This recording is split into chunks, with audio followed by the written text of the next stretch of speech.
I studied in business actually as my first academic direction, but I've been very interested in the arts over the years, and so started off writing as a writer, documenting the stories of artists and curators.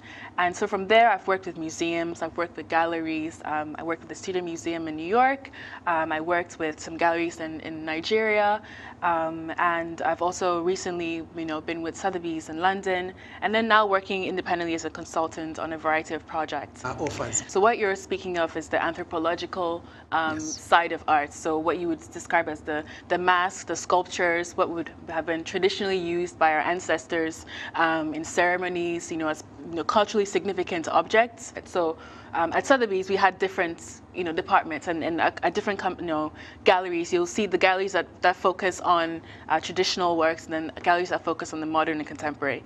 For the traditional works that you were speaking of, it's quite a debatable topic. These objects are culturally significant. I think the challenge is infrastructure as well. So I think one government, the Senegalese government have been doing really, really well with that, with the Dakar Biennale, consistently. There's also been the Bamako photo encounters, in Mali. And so we're looking to see more and more of that. People are starting initiatives. The Museum Makal in Morocco. All of these things, I think, are very, very important for rebuilding that infrastructure, because what we had years ago were these museums that we had that housed traditional works, but over time that was not maintained. And so even though there have been initiatives by the UN to rehabilitate these institutions, there's a lack of funding, there's a lack of consistency in that area.